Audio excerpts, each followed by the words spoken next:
Le héros avait un jour pris la décision de mettre à mort le grand méchant de son roman, sans se douter qu'il en serait la prochaine victime. Emporté à l'intérieur de sa propre œuvre, l'écrivain s'était retrouvé piégé dans le corps de l'antagoniste qu'il avait lui-même créé. Ce qui le plongea dans un désespoir encore plus grand, c'était le fait d'avoir atterri dans le récit pile au moment où l'antagoniste allait être assassiné. Pour sauver sa peau, il avait fui vers le royaume des démons, une contrée où l'humanité était haïe au plus profond de ses entrailles. Le nom de l'homme était Nam Woo-Hyun, et il était un auteur de romans en ligne. Après avoir éliminé le plus puissant des antagonistes de son univers, il s'apprêtait à conclure son récit. Mais soudain, un bruit de coups à la porte le tira de ses pensées. Curieux, il s'était approché, mais le son cessa dès qu'il fut devant. Alors qu'il s'interrogeait sur ce qui venait de se passer, une feuille de papier apparut comme par magie juste sous ses yeux. Il y lut distinctement une phrase qui lui était adressée. « C'est un cadeau qui t'est spécialement destiné. Si jamais tu en as besoin, n'oublie pas de le réclamer. » Alors que la feuille se mettait à émettre une lueur rouge sombre, Nam Woo-Hyun n'eut pas le temps de réagir qu'il voyait déjà l'antagoniste, celui-là même qu'il avait éliminé, flotter devant lui. La voix de l'antagoniste résonnait, emplie d'un profond ressentiment. Il avait consacré un temps et une énergie considérables pour venger son clan, anéanti par ses ennemis, et pourtant il avait échoué. Car son très cher créateur avait décidé de l'éliminer dans la tourmente. Au moment où il disait ces mots, la main de l'antagoniste se posa sur la tête de l'écrivain, et il lui ordonna de ne jamais oublier sa mission, accomplir son ultime souhait. Puis Nam Woo-Hyun perdit connaissance sur le champ. Quand il rouvrit les yeux, il crut d'abord à une simple hallucination due à la fatigue accumulée. Mais en s'approchant d'un miroir, il comprit l'ampleur de ce qui venait de se produire, des cheveux couleur de sang, des lèvres qui s'esquissaient en un sourire narquois, et des yeux si étroits qu'on ne pouvait y lire aucune expression. Il était clair qu'il avait traversé les frontières de la réalité pour atterrir dans le corps d'Arsène Adel, l'antagoniste de son roman. Pourtant, le désespoir le submergea à nouveau. L'assassinat d'Adel, qu'il avait lui-même orchestré, était censé se produire dans quelques jours seulement. La famille Arsène était un clan de sang mêlé, descendante de la lignée démoniaque. Grâce à la force qui animait leur sang, elle était devenue l'une des familles les plus influentes de l'Empire. Mais l'union des 6 grandes familles avait provoqué sa chute, et elle fut finalement entièrement anéantie. Adel avait par miracle survécu au désastre. C'est ce qui avait fait de lui l'antagoniste que l'on connaît. Il avait alors juré de se venger, mais cela n'avait servi à rien. Son plan avait échoué, et c'est ce qui avait mené l'écrivain à se retrouver à sa place. Toutefois, ce n'était plus le plus important. À présent, sa seule préoccupation était de trouver un moyen d'échapper à la tentative d'assassinat dans les jours à venir. La première chose qui lui vint à l'esprit fut de consulter la fiche de personnage d'Adel. Les talents de ce dernier étaient considérables dans le roman, mais ils étaient bien pâles en comparaison des dons des protagonistes. Et c'était parfaitement logique, car quelle que soit l'intrigue, on n'avait jamais vu le grand méchant triompher du héros de l'histoire, n'est-ce pas ? En plus de ce problème, une autre difficulté se présentait à lui, encore plus épineuse. Adel n'était même pas capable de contrôler le moindre sort. Il était stupéfait, il avait créé un personnage avec de puissantes capacités pour lui donner de la crédibilité, et maintenant, c'est ce qui allait causer sa perte. C'est à cet instant que son regard fut attiré par un objet qui brillait sur le lit. Il le reconnut immédiatement, c'était la feuille de papier qui était apparue juste avant qu'il ne soit transporté dans le roman. Il plaça tout son espoir en elle. Adel prit le parchemin entre ses mains. Il lui parut étrange de constater que la feuille qui portait une phrase auparavant était désormais d'un blanc immaculé. Alors qu'il maudissait intérieurement ce retournement de situation, un texte apparut soudain sur le papier. « Vous ne savez pas comment utiliser ce cadeau, maître créateur ? Veuillez répondre par « oui » ou par « non ». Sans hésiter, Nam Woo-Hyun écrivit « oui ». Immédiatement après, un guide d'utilisation intitulé « Achat d'informations » apparut. Il y était expliqué qu'en écrivant sa question sur le parchemin, il obtiendrait une réponse. Cependant, certains problèmes nécessitaient un prix à payer, d'autres non. Sans y croire, Nam Woo-Hyun demanda s'il existait un moyen de retourner dans le monde réel. Et comme il s'y attendait, ce n'était qu'une vaine illusion. Il décida donc de s'attaquer au problème le plus urgent, sa survie. Il se mit à écrire sur la feuille une méthode détaillée pour manipuler le mana, ainsi que pour contrôler les caractéristiques d'Adel. Heureusement, ces questions ne demandaient aucun sacrifice. Le texte sur le parchemin changea à nouveau. Nous allons graver en vous les méthodes d'utilisation du mana et de contrôle des caractéristiques d'Adel, acceptez-vous ? Une fois son accord donné, il ressentit réellement la présence du mana à l'intérieur de son corps. Pour se familiariser avec ses nouvelles capacités, il s'essaya d'abord à la première caractéristique d'Adel, l'obscurité. C'était une capacité qui lui permettait de priver l'adversaire de ses sens. Bien que sa zone d'effet soit encore très limitée, il espérait pouvoir l'utiliser efficacement. Il utilisa ensuite la capacité aura meurtrière, qui lui permettait de mettre la pression sur son adversaire grâce à sa seule présence. Si cette aptitude était peu efficace face à de puissants chevaliers, elle se révélait être un outil redoutable contre de simples soldats. Il ne lui restait plus qu'à maîtriser le talent qui s'apparentait le plus à de la triche, le transfert de position. Comme son nom l'indiquait, c'était la capacité d'échanger sa place avec une cible désignée ou de se téléporter à sa position, ce qui en faisait l'une des techniques d'assassinat les plus efficaces. Pour l'instant, son rayon d'action ne dépassait pas les 5 mètres, mais il espérait que son talent grandirait avec le temps. Se sentant prêt, il jeta son regard sur une armure toute proche et se dit qu'il allait s'entraîner avec. Cependant, au moment où il canalisa son énergie avec confiance, il tomba à la renverse, mais il ne s'avoua pas vaincu pour autant. Il se jura de persévérer peu importe le nombre d'échecs, car c'était son unique chance de survie. Quelques jours plus tard, l'ordre des chevaliers était sur les lieux. Guidé par un traître issu du clan Arsène, Feltz, leur chef, trouva facilement la chambre d'Adèle. Mais ce dernier l'attendait déjà. Feltz donna immédiatement l'ordre de le tuer. En réponse, Adèle activa son transfert de position en direction du traître. En un clin d'œil, il apparut derrière un chevalier et le poignarda sans pitié. Surpris par la scène, Feltz ordonna à ses hommes d'attaquer. Adèle brisa alors la fenêtre et jeta sa dague au sol. Il utilisa de nouveau son talent pour échanger de place avec l'arme et s'enfuit en direction de la forêt d'Arsène, son ultime espoir. En effet, même s'il parvenait à échapper au chevalier, ses chances de survie en dehors des terres de son clan étaient minces. Il décida d'utiliser le portail présent dans la forêt pour se téléporter dans le royaume des démons. Après de longues guerres contre les humains, le monde des démons était affaibli et en pleine reconstruction. S'il pouvait y démontrer l'étendue de ses talents, il était possible qu'ils acceptent ce demi-humain en leur sein. Son plan était ambitieux, mais il devait non seulement échapper à la poursuite des chevaliers, mais aussi trouver l'emplacement précis du portail. Il fut aussi prudent que possible, mais finit par trahir sa position en marchant sur une branche. Alors qu'une lueur d'épée filait vers lui, la silhouette de Feltz apparut juste devant lui. Adèle profita d'un transfert de position pour s'échapper, mais il savait pertinemment que cet échappatoire ne serait que de courte durée. Il sortit alors le parchemin et y écrivit sa question, l'emplacement précis du portail vers le royaume des démons. La réponse le classa comme une information payante, et le prix pour l'obtenir était soit un artefact, soit 100 pièces d'or. Alors qu'il voyait un millier de chevaux galoper dans sa tête, une nouvelle attaque à l'épée jaillit à toute vitesse. La puissance du coup le propulsa, et il vola à travers les arbres. Feltz apparut alors, le sourire en coin. Il lui annonça que ce jour serait sa tombe. Mais Adèle, incapable de se battre, ne perdit pas espoir pour autant. Il ne lui restait qu'une seule chance, c'était la vie ou la mort, il ne pouvait que s'en remettre au destin. Malgré sa détresse, il se releva péniblement, se mettant en position de combat. Il railla son adversaire en trouvant ridicule que l'ordre tout entier soit mobilisé juste pour attraper un gamin. Enragé par cette provocation, Feltz brandit son épée pour porter le coup fatal, mais une lueur de malice apparut dans les yeux d'Adèle.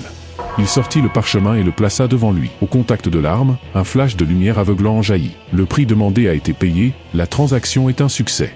Nous vous indiquons immédiatement l'emplacement du portail vers le royaume des démons. L'arme du chef de l'ordre des chevaliers était bien un artefact. Et pour sa plus grande chance, le portail était juste devant lui. Adèle utilisa immédiatement son transfert de position. Feltz eut beau ramasser un morceau de bois pour tenter de l'en empêcher, il était déjà trop tard. « J'espère te revoir, Feltz » s'exclama-t-il avec un clin d'œil. Après une durée indéterminée, Adèle se réveilla dans les profondeurs d'un donjon souterrain. Pour être plus exact, il se trouvait dans une réplique de palais démoniaque, conçu de main d'homme. Il trouva étrange qu'il y ait un lit et une rivière de chair. Était-il l'œuvre des gardiens du trésor? Il y avait aussi des boucliers qui résistaient à n'importe quelle arme, ainsi que des gardes de pierre. Rien que de voir ces derniers, un frisson d'horreur lui parcourut le corps. Il savait qu'il serait réduit en charpie s'il s'avisait de les affronter avec sa force actuelle.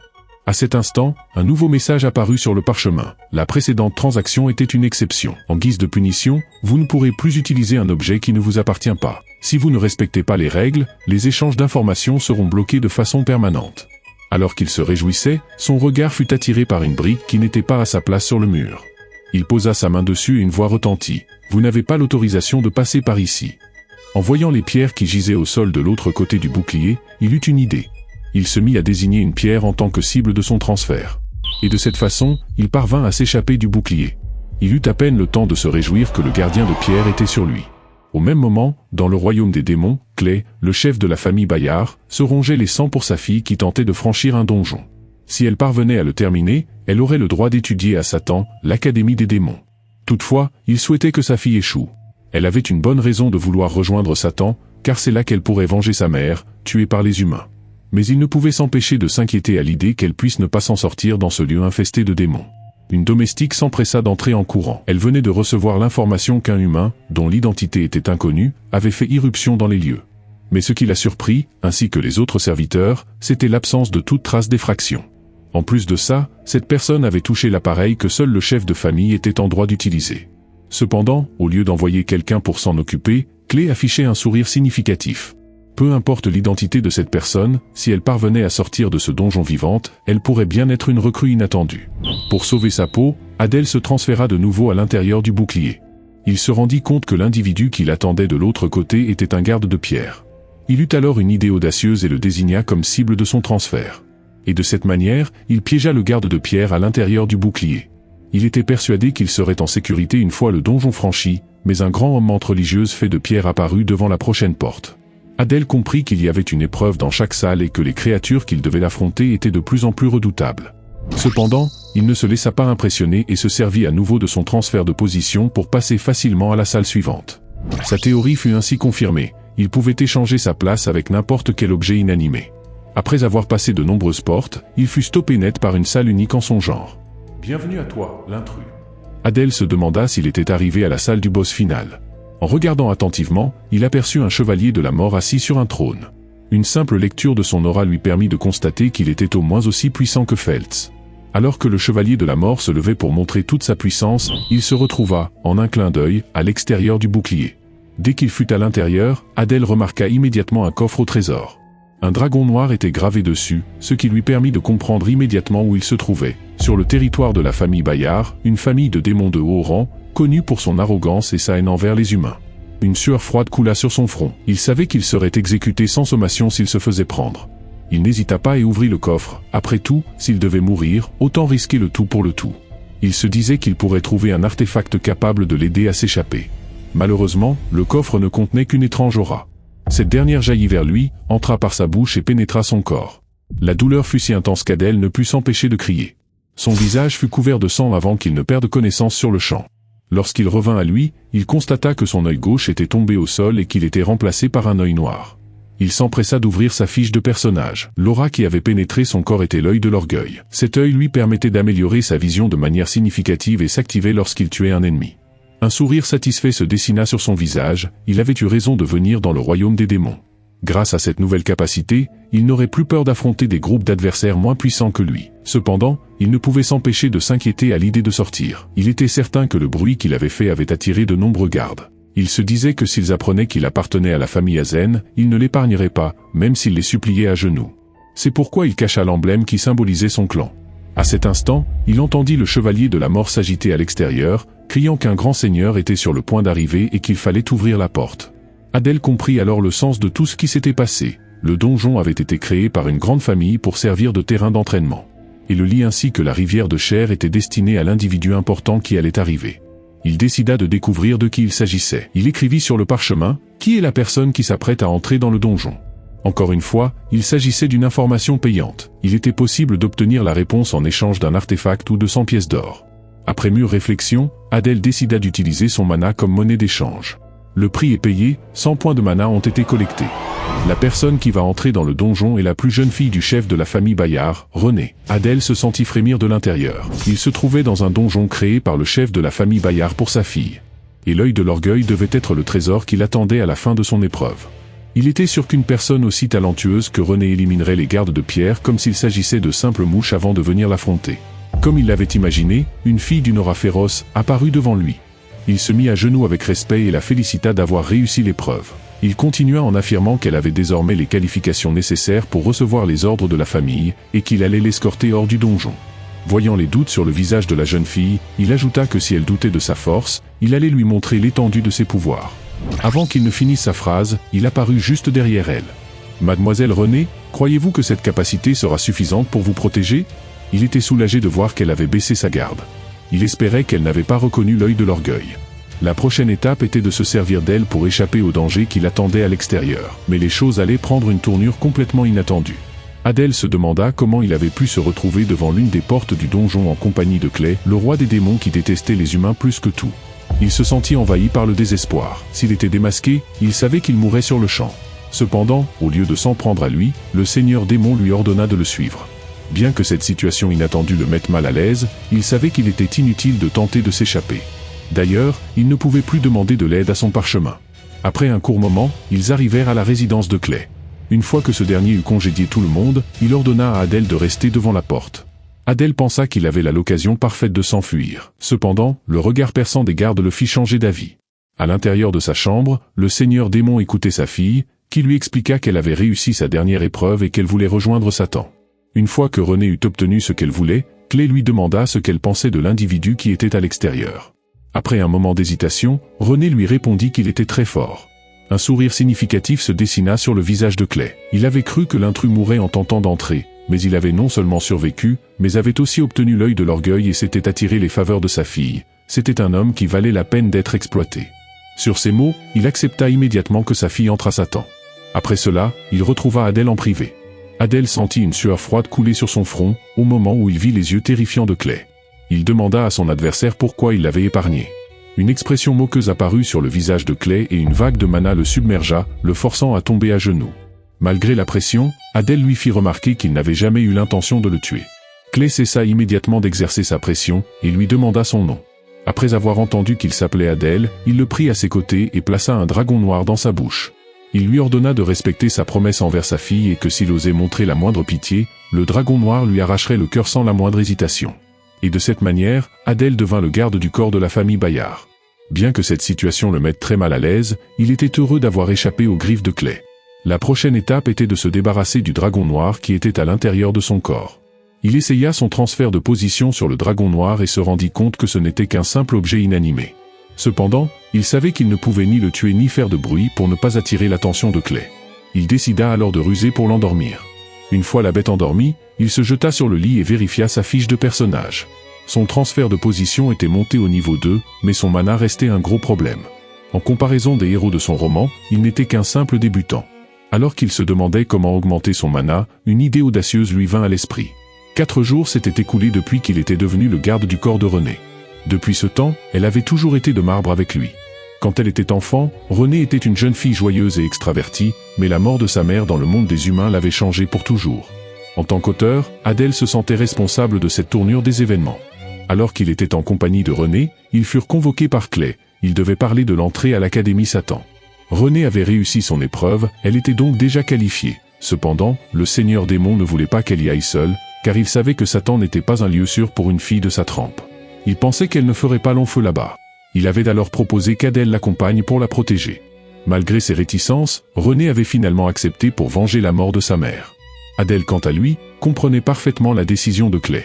Satan était un lieu où se réunissaient les plus grands génies du royaume des démons. C'était une académie de mana qui était en perpétuelle opposition avec l'académie impériale, le lieu où étudiaient les héros de son roman. Au cours du récit, de nombreux étudiants y avaient trouvé la mort, y compris Renée. Cet endroit était une véritable bombe à retardement, et personne ne savait quand elle allait exploser. Mais Adèle était enthousiaste. Il avait créé tous les événements majeurs des deux académies, il était donc certain de pouvoir y bâtir sa propre force. Bien qu'il se sentît confiant, il afficha une expression de détresse sur son visage et demanda à Clé de lui donner des objets liés au mana. Clé accepta sa requête et demanda à Renée de les laisser seuls. Adèle se demanda si le seigneur démon allait lui offrir de simples potions ou un trésor familial. C'est alors que Clé frappa la table et qu'une grande quantité de mana s'accumula dans sa paume. Il lui expliqua qu'il savait qu'il n'avait que très peu de mana et qu'il allait l'aider pour qu'il puisse escorter sa fille. Il allait lui enseigner la technique de maniement du mana de la famille Bayard. Il se mit à murmurer une incantation. « Ô grand dieu démon, permettez à vos serviteurs de percevoir la marée du chaos. Nous vous implorons de ne pas nous soumettre à des épreuves trop difficiles. Si vous nous accordez votre bénédiction, nous honorerons votre victoire. » Une fois le rituel terminé, un regard de surprise apparut sur le visage de Clé. N'importe qui d'autre aurait perdu la raison, car cette technique permettait d'obtenir le pouvoir du dieu démon lui-même. Cependant, il semblerait qu'Adèle avait un lien avec les 7 péchés capitaux. Clé lui assura ensuite que puisqu'il avait le dragon noir en lui, il se contenterait d'observer la situation sans intervenir. Adèle était totalement perdu, il ne se souvenait pas avoir créé un quelconque lien entre les arsènes et les 7 péchés capitaux. Quelques instants plus tard, il se retrouva seul, dans une forêt déserte. Il se mit à utiliser la technique de maniement du mana de la famille Bayard. Bien qu'il ne pourrait plus utiliser le mana des humains, il n'avait pas le choix. C'est alors qu'une silhouette sombre apparut dans les airs. Elle déclara qu'Adèle n'était pas de sa lignée et qu'il avait le sang d'un traître.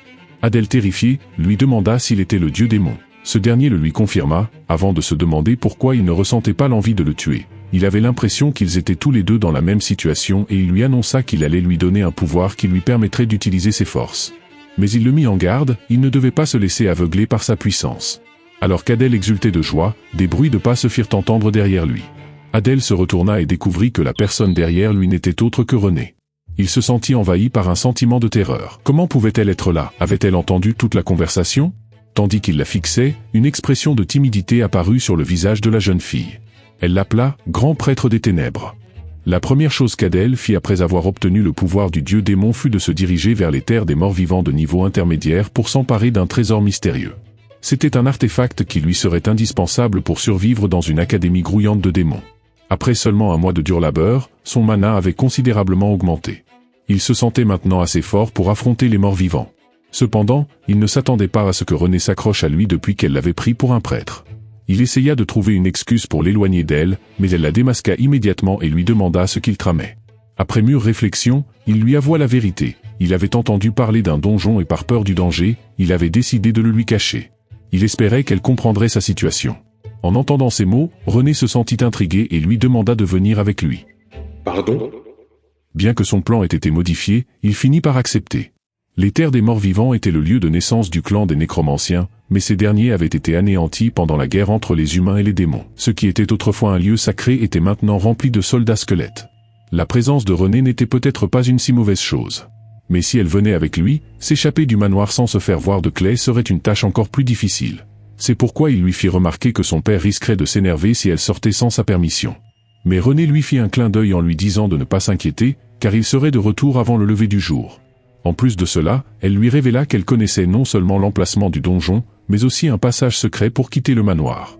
Guidée par René, Adèle confirma qu'ils étaient au bon endroit, un cimetière lugubre qui selon son estimation, abritait une centaine de nouvelles tombes. Sans hésiter, ils s'engagèrent dans le lieu sinistre. À peine eurent-ils fait quelques pas que des mains squelettiques jaillirent du sol. Une armée de morts-vivants se dressa et les encercla rapidement. Adèle, loin d'être effrayée, annonça à René qu'il lui laissait la charge de ce combat, ce qu'elle accepta sobrement. La jeune fille, fille du roi démon, déchaîna alors sa puissance et se lança au cœur de la mêlée, anéantissant ses adversaires. Adèle, observant sa protégée, se félicita d'avoir fait le bon choix en l'accompagnant. Il en déduisit qu'un nécromancien devait commander cette horde, et après avoir paré une attaque, cria à René qu'il la rejoindrait bientôt. Le maître des lieux se montra enfin, un imposant squelette en robe, tenant une orbe rougeoyante. Il ordonna à ses sbires d'éliminer les intrus. René remarqua avec frustration que les ennemis qu'elle abattait ne cessaient de se relever. Adèle lui fit alors comprendre que leur résurrection incessante était l'œuvre de ce nécromancien, leur véritable cible. Adèle ordonna à René de continuer d'avancer sans s'arrêter. Tout en se débarrassant d'un squelette, il lui assura qu'il avait une méthode simple pour venir à bout de la situation. René comprit immédiatement et bondit en direction du nécromancien, qui ordonna à ses sbires de l'intercepter. Adèle lui cria qu'il suffisait d'atteindre le boss et de détruire son orbe pour que tout s'arrête. Cependant, une nouvelle légion de squelettes se dressa devant René, lui barrant la route. Face à cet obstacle, Adèle décida d'utiliser une de ses capacités spéciales. Il activa son transfert de position, désignant un squelette à proximité du boss avant d'échanger instantanément sa place avec lui. En un éclair, il se matérialisa devant le nécromancien abasourdi et en un clin d'œil, la boule de cristal atterrit entre ses mains. Il la brisa sans la moindre hésitation. Le nécromancien vaincu poussa un cri d'effroi alors que son armée de morts-vivants s'effondrait en poussière. C'est à cet instant qu'il entendit une voix qui lui dit qu'il était responsable de la tragédie qui s'était produite ici et qu'il était reconnaissant qu'Adèle ait donné un repos éternel aux âmes. Cependant, Adèle ne l'écouta pas, car la seule chose qui l'intéressait était le trésor. Il ouvrit le coffre et y trouva deux objets, la défense d'ombre, un poignard forgé avec du fer noir qui permettait de transformer le mana en puissance d'ombre et qui augmentait la vitesse ainsi que la puissance d'attaque de son porteur dans le noir, et l'esprit de la pleine lune, un anneau qui absorbait les ondes de mana et le pouvoir du clair de lune. Après avoir mis le poignard dans sa poche, il décida d'offrir l'anneau à René, car il n'en avait pas besoin. Il le mit à son doigt, et le visage de la jeune fille devint instantanément cramoisi. Adèle, confus, se demanda si cet acte avait un sens spécial pour les démons. Pour briser le silence, René lui fit remarquer que la bague était très belle. Mais Adèle, qui avait son esprit uniquement sur les pièces d'or restantes, eut l'intention de les garder pour lui. C'est alors qu'une longue épée se retrouva sous sa gorge. Les pièces d'or, nous les partagerons équitablement. Un mois de plus passa, consacré à l'entraînement. Adèle était satisfait de la quantité de mana qu'il avait amassé. Il se disait que ce niveau était suffisant pour se classer parmi les meilleurs démons. Alors qu'il était en compagnie de René, ils furent une fois de plus convoqués par Clay, qui leur annonça que le jour de leur inscription à l'académie Satan était arrivé et qu'ils devaient se préparer pour le test d'entrée qui allait se dérouler dans 2 jours. Après avoir fait ses adieux, Adèle vit Clay les regarder s'éloigner depuis sa chambre. Il se sentit submergé par l'émotion. Il comprit que les parents démons ressentaient la même chose que les parents humains. Bien qu'il se sentît angoissé à l'idée de ce qui l'attendait, il se jura d'atteindre ses objectifs à Satan. Sur le chemin, il regarda Renée, qui restait silencieuse. Il se demanda s'il avait fait quelque chose de mal. Elle en revanche, se demandait s'il était réellement un prêtre. Il agissait de manière trop décontractée, et il n'était pas aussi fort que son père.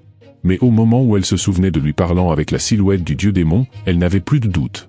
Son regard se posa alors sur la bague à son doigt. Un léger rougissement apparut sur son visage. Dans le royaume des démons, offrir un anneau à quelqu'un du sexe opposé était un gage d'amour éternel. Elle se demandait ce qu'Adèle lui avait promis. Peu de temps après, ils arrivèrent à destination, la capitale démoniaque. Les bâtiments n'étaient pas très différents de ceux du monde des humains. La seule différence était que les démons avaient des cornes ou étaient d'une autre espèce. Cependant, les démons de haut rang se distinguaient par leurs tatouages. Sous la direction de Renée, ils arrivèrent au lieu d'inscription.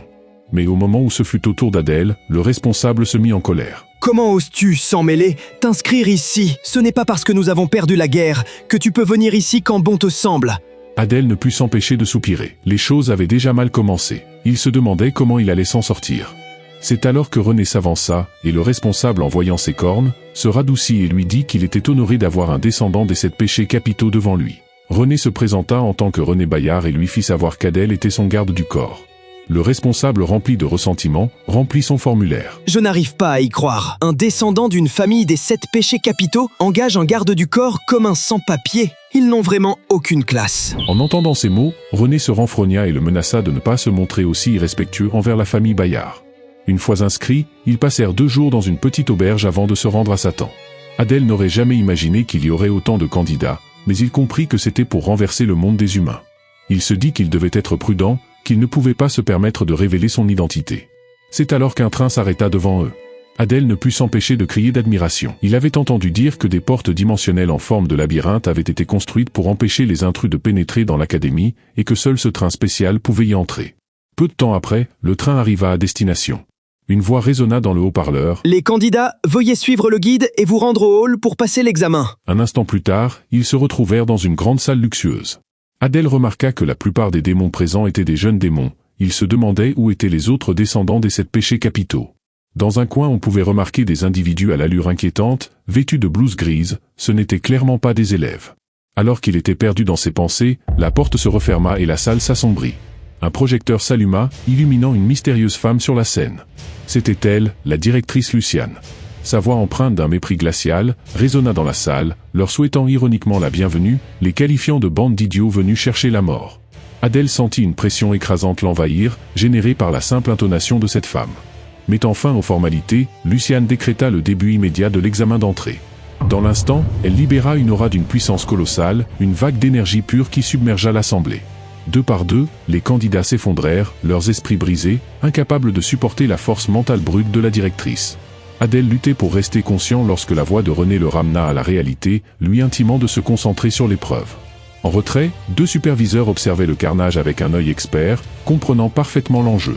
Cette première étape, le test d'endurance mentale, était le domaine réservé de la directrice, un moyen infaillible de mesurer la capacité des aspirants à endurer un interrogatoire et à protéger leurs secrets s'ils étaient un jour capturés par les humains. La superviseure ne put cacher sa déception en ne voyant que 8 survivants. Son partenaire plus optimiste lui fit remarquer que la résistance globale avait augmenté, un progrès notable. Il en conclut que les rumeurs disaient vrai, les héritiers des 7 péchés capitaux étaient bel et bien parmi eux. Leurs regards convergèrent alors vers Adèle, l'anomalie. Ils étaient stupéfaits qu'un simple garçon, n'appartenant pas aux grandes lignées, ait pu tenir près de 10 minutes.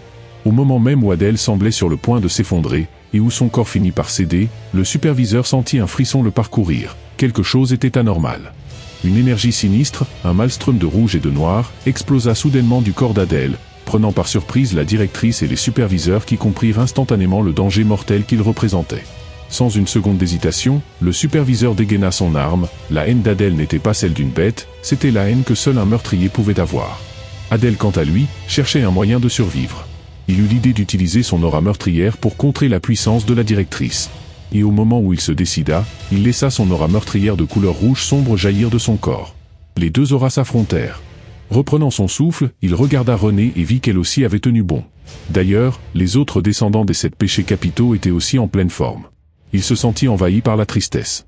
Bien qu'il se soit attaché à ces personnages, il savait qu'ils étaient tous destinés à mourir de la main des héros de son roman. Soudain, il remarqua une femme aux cheveux argentés portant une couronne de fer. Il se sentit surpris. C'était Diana, la fille de la colère, qui allait devenir la plus grande reine démoniaque du royaume des démons. Selon son histoire, c'était le clan de la colère qui était à la tête de tous les seigneurs démons. Elle n'était pas censée être là. Était-ce une simple candidate, ou y avait-il un secret derrière tout ça? Ses pensées furent coupées par les plaintes des autres candidats. La première partie de l'épreuve était déjà terminée, et ils étaient en colère de ne pas avoir été acceptés. Le responsable, quant à lui, ne prêta pas attention à leurs paroles. Il leur dit que s'ils ne pouvaient même pas tenir 5 minutes, ils n'avaient pas leur place ici et leur ordonna de partir. Après le départ de tout le monde, Adèle regarda Luciane, c'était donc elle la directrice de l'académie. Il comprit pourquoi elle lui avait l'air si familière. Contrairement à son apparence, elle était l'une des démons les plus puissantes qui soient. Il se dit qu'il devrait être encore plus prudent. C'est alors qu'il entendit des voix qui faisaient l'éloge de René. Il ne fut pas surpris. Après tout, elle était une descendante des 7 péchés capitaux et avait réussi à contrer l'aura terrifiante de la directrice de l'académie. C'était normal qu'elle attire l'attention. Mais ce qu'il ne comprenait pas, c'était pourquoi les gens le regardaient avec un air de dégoût alors qu'il avait lui aussi réussi l'épreuve. Mais il était heureux qu'ils se souviennent de lui, il espérait que la directrice et les responsables aussi. Une voix forte se fit entendre. C'était Arès, leur futur instructeur. Il les félicita d'avoir réussi la première épreuve et leur expliqua que le test avait pour but de déterminer si, en cas de torture, ils pouvaient rester conscients. Il leur annonça aussi que les 8 candidats qui étaient restés debout jusqu'à la fin de l'épreuve auraient droit à des points bonus. Et que, si en plus ils faisaient une bonne performance pendant le second test, ils auraient le droit d'entrer dans l'armurerie. En entendant ces mots, Adèle ne put s'empêcher de sourire. Il se sentit envahi par un sentiment de satisfaction, mais aussi d'un léger frisson qui lui parcourait le dos. C'est à cet instant qu'Arès leur expliqua les règles du second test. Les candidats devaient montrer comment ils allaient utiliser leurs talents et leurs armes pour affronter un spécimen humain. L'académie les classerait ensuite en fonction de leur performance. Il leur annonça qu'il allait leur présenter le spécimen humain de cette épreuve. Il claqua des doigts, et une lumière magique disparut, laissant la place à une silhouette. Lorsque les candidats la virent, ils se sentirent terrifiés. C'était le plus puissant des 6 héros humains, un homme à l'apparence frêle. Adèle en tant qu'auteur, se sentit rempli d'émotion. Il avait écrit que la victoire était censée être simple pour les démons, mais son héros avait été assassiné. Il se demandait pourquoi Ninae-Cel, le père du protagoniste, était ici. En tant que chef du clan de la lignée Ninae et créateur du clan le plus puissant, sa présence était absurde. Les candidats se demandaient si l'académie voulait les faire échouer. Arès leur dit de ne pas s'inquiéter, car le maître de l'épée n'allait utiliser que 10% de sa force. Cependant, Adèle restait inquiet. Même avec 10% de sa puissance, le maître de l'épée pouvait détruire une ville. Il se demandait comment les autres candidats avaient fait pour réussir l'épreuve. Peut-être qu'il y avait un critère spécial de réussite. Il aurait aimé le demander au parchemin, mais son mana était trop faible. Arès leur annonça qu'ils allaient former des équipes de 4, car il était impossible d'affronter le maître de l'épée seul. Pour que ce soit juste, les 8 personnes qui avaient le mieux réussi la première épreuve seraient réparties dans des groupes différents, et les autres seraient assignés au hasard. Adèle se retrouva dans le groupe 33, en tant que chef. Le reste du groupe était composé de Chris, qui pouvait manipuler le mana pour en faire un bouclier, de Kina, qui pouvait augmenter la vitesse de ses alliés, et de Sanchez, qui pouvait se durcir. Adèle décida d'assigner une position à chaque membre de son groupe en fonction de leur capacité. Les 2 plus forts, Chris et Sanchez, se placeraient à l'avant, Kina les soutiendrait depuis l'arrière, et lui se placerait au centre, attendant le bon moment pour attaquer. Peu de temps après, le second test commença. Adèle se sentit remplie d'enthousiasme en voyant les premiers candidats. Cependant, le maître de l'épée les vainquit en une seule attaque. Les candidats n'avaient rien vu. Ils se demandaient si c'était vraiment 10% de sa puissance. Au fur et à mesure que les autres groupes perdaient, certains candidats décidèrent d'abandonner. Mais Adèle gardait son sang-froid, il avait une idée du critère de réussite. Cependant, il voulait être sûr de lui. Il continua d'observer les groupes. 5 groupes avaient déjà abandonné, et les 25 autres n'avaient pas réussi à asséner le moindre coup. Face à une force écrasante, il pouvait abandonner quand bon leur semblait. Il était maintenant sûr de sa théorie, et il partagea sa stratégie avec son équipe. Il fallait se battre, même s'ils savaient qu'ils allaient perdre. Il fallait se montrer courageux. Peu de temps après, ce fut leur tour. Adèle se sentait remplie de confiance. Il se disait que même si le maître de l'épée était un génie, il réussirait à le vaincre. Arès déclara le début du test, et ils se mirent en formation. Contrairement au héros de son roman, il n'avait pas d'informations sur le maître de l'épée, car il ne l'avait pas assez bien écrit. Il ne pouvait qu'observer la situation et attendre le bon moment pour frapper. Le maître de l'épée attaqua en premier, Chris fut instantanément projeté dans les airs, mais Sanchez parvint à bloquer la puissance de son attaque. Adèle remarqua une ouverture, mais elle était trop évidente. Il décida d'attendre avant d'attaquer. Était-ce un piège pour les forcer à attaquer, ou y avait-il une chose étrange dans son équipement? Pour être sûr de lui, il ordonna à son groupe de se remettre en formation. Le maître de l'épée utilisa la même attaque. Adèle ne pouvait toujours pas prendre de décision. Chris avait perdu sa capacité de se battre, et la capacité de Sanchez était à sa limite. Sanchez lui demanda s'il voulait qu'il meure. Le maître de l'épée lança sa troisième attaque, projetant Sanchez dans les airs. Adel saisit sa chance et utilisa son transfert de position sur Sanchez, le projetant dans les airs. Une fois qu'il fut en l'air, il échangea sa place avec l'épée du maître. Adel se sentit rempli de satisfaction. Mais une vive douleur jaillit de son estomac. Il fut projeté au loin par un high kick du maître de l'épée. Cependant, il avait tout prévu et utilisa sa caractéristique obscurité absolue sur le maître de l'épée. Si Chris n'avait pas activé son bouclier, il se serait fait briser les côtes. Malgré l'échec de son attaque, il était heureux d'avoir réussi à piéger son adversaire dans l'obscurité. Il savait que sa défense d'ombre était beaucoup plus puissante dans le noir. C'est à cet instant que le maître de l'épée attaqua. Adel se pencha en arrière, un sourire de victoire sur le visage. Des dizaines de dagues de l'ombre s'étaient accumulées derrière son adversaire, prêtes à frapper. Adel les fit avancer en un seul mouvement, et elles transpercèrent le corps du maître de l'épée comme des étoiles filantes. Lorsque la brume noire se dissipa, le maître de l'épée gisait au sol. Un silence de mort s'empara de la pièce. Adel avait réussi. Front, quant à elle, restait impassible. Elle affirma que les sangs mêlés n'étaient pas si forts. Elle était certaine qu'il n'arriverait jamais à rien. Elle se disait qu'Adel était stupide et laid. Alors qu'elle disait ces mots, une aura meurtrière se dirigea vers elle. Elle se demanda qui était cette femme, et fut surpris de voir qu'elle portait les cornes de la famille Bayard. Elle se demandait pourquoi une descendante des 7 péchés capitaux la regardait ainsi. Adel, qui avait aussi remarqué son comportement étrange, s'apprêtait à lui demander ce qui se passait, mais Arès l'arrêta et lui dit qu'il avait les yeux sur lui. Adel l'ignora et se fondit dans la foule. Il remarqua une femme aux cheveux longs et aux yeux bleus, qui avait des cornes de gazelle sur le front. Il comprit que c'était Fron, la fille de la famille du désir. Il se demandait pourquoi elle s'en prenait à René. C'est alors que Fron remarqua Adel, le désigna du doigt et lui demanda de devenir son esclave. En entendant ces mots, René dégaina son épée pour l'attaquer. Les choses étaient sur le point de dégénérer, mais Arès apparut et arrêta le combat. Il leur expliqua que les duels étaient interdits à Satan et que ceux qui enfreignaient la règle seraient immédiatement disqualifiés. Il annonça ensuite que le groupe 34, celui de René, allait passer son examen. Pendant que René se préparait, Fron se dirigea vers Adel et lui demanda de laisser la fille des Bayard pour elle. Elle activa son aura séductrice, qui la rendait encore plus confiante. Elle se disait que personne ne pouvait lui résister et qu'elle allait l'utiliser pour rabaisser René. Mais Adel partit sans un mot, car la seule chose qui l'intéressait était de connaître la véritable force de René. Adel était stupéfait. René s'était avancé seul devant le maître de l'épée. L'aura qui émanait d'elle était aussi puissante que celle de son adversaire. Après avoir analysé la situation, les deux adversaires attaquèrent en même temps. Le résultat fut une victoire écrasante pour René, ce qui lui valut le respect d'Arès. Fron, quant à elle, se sentit remplie de dédain. Elle regrettait que René n'ait pas souffert, car elle savait que le maître de l'épée n'était pas à son niveau. Adel, qui avait entendu ces mots, se posa une question audacieuse. Si les membres des 7 péchés capitaux s'alliaient, pourraient-ils vaincre le véritable maître de l'épée? Fron nia ses propos. Elle affirma que c'était peut-être possible si l'ancien roi des démons était encore en vie, mais personne n'était assez fort pour vaincre le maître de l'épée. De plus, il était évident que le spécimen humain qu'ils avaient affronté n'était pas le véritable maître de l'épée. Il n'avait pas utilisé 10% de sa puissance. Adel, stupéfait, comprit qu'il avait vaincu une simple réplique.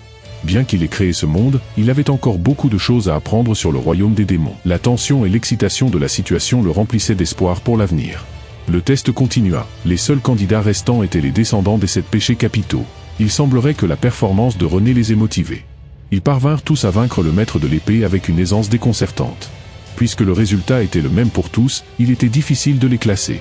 Cependant, Adel savait qui était le plus puissant parmi eux. L'examen d'entrée se termina. Arès annonça que tous les candidats qui avaient participé au combat étaient acceptés, peu importe qu'ils aient gagné ou perdu. Quant aux candidats qui avaient abandonné, ils étaient tous éliminés. Il les félicita d'être devenus des étudiants officiels de l'Académie Satan, mais il les mit en garde en leur disant que le chemin qui les attendait serait difficile. Il leur dit de se reposer, car la cérémonie de remise des diplômes aurait lieu dans 2 jours. Une fois qu'il eut fini, il demanda aux 8 candidats qui avaient vaincu le maître de l'épée de rester. Il les félicita d'avoir passé le test et leur expliqua qu'ils avaient le droit d'entrer dans l'arsenal. Un jeune homme aux cheveux orangés demanda s'il pouvait emporter quelques armes. Il avait entendu dire que les armes de l'Académie Satan étaient les plus puissantes du monde. Adel le reconnut, c'était Lycan Baltan, un descendant de la famille de l'envie. Il était un personnage très important dans le roman, rempli de curiosité et d'avidité. Arès lui répondit qu'il n'avait le droit d'y entrer qu'une seule fois et qu'il ne pouvait choisir qu'un seul objet. Il leur expliqua que c'était un honneur que l'Académie leur faisait et que leur destin dépendrait de leur choix. Arès activa le mécanisme d'ouverture, et il leur dit que ceux qui avaient eu les meilleures notes au second test seraient les premiers à entrer. Adèle se sentit envahi par le désespoir, car il allait être le dernier. Il était certain qu'il n'allait pas rester grand-chose.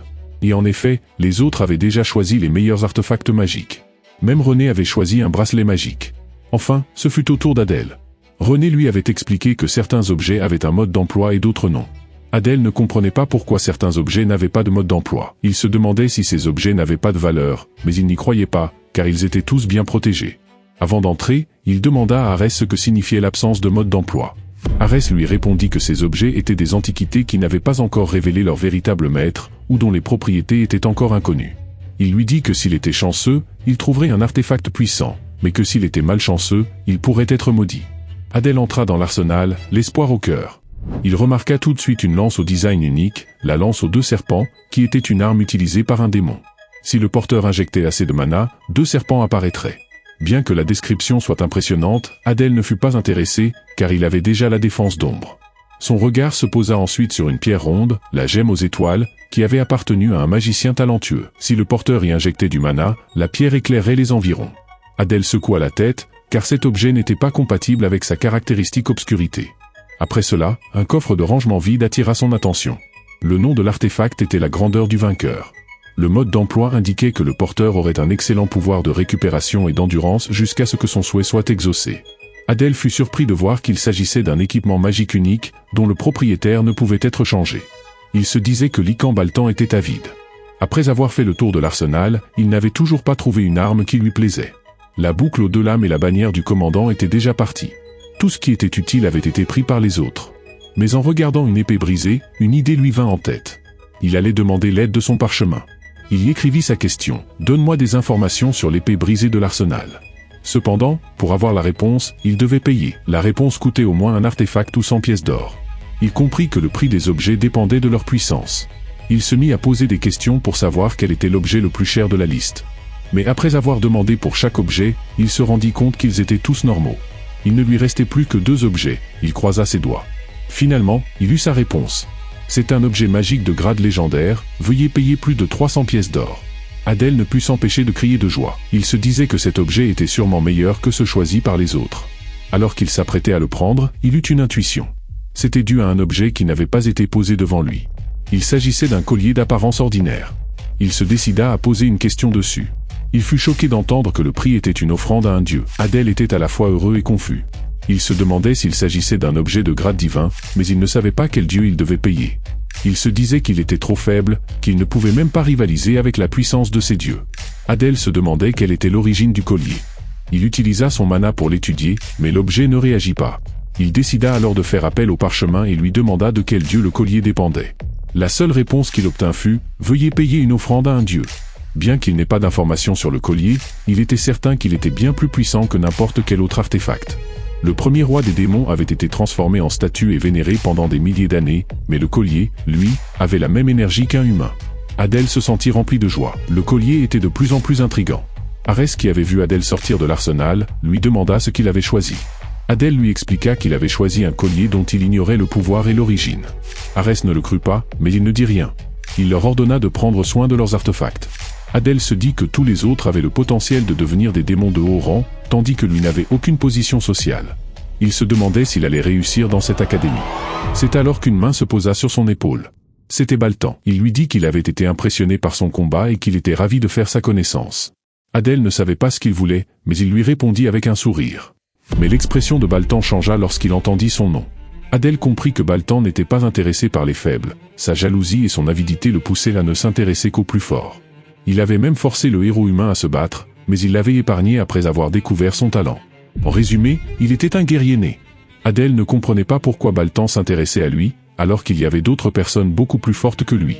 Il se téléporta derrière Baltan et utilisa son transfert de position pour tenter d'échapper au combat, mais cela rendit Baltan encore plus excité.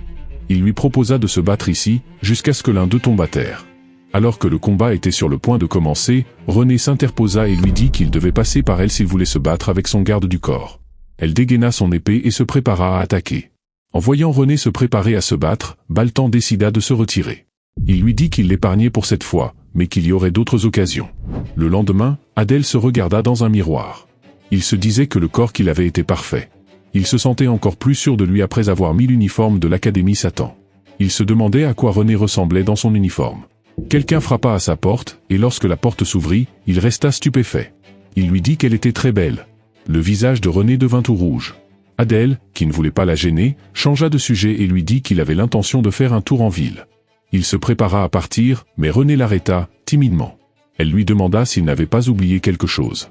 Adèle était confus, mais lorsqu'elle prononça le mot « garde du corps », il se souvint. Adèle s'excusa d'avoir été si étourdie, mais la joie de se reposer lui avait fait oublier sa mission. Cependant, au lieu de se montrer en colère, René lui demanda si elle pouvait venir avec lui. C'est ainsi que s'achève la première partie de ce résumé. À la semaine prochaine!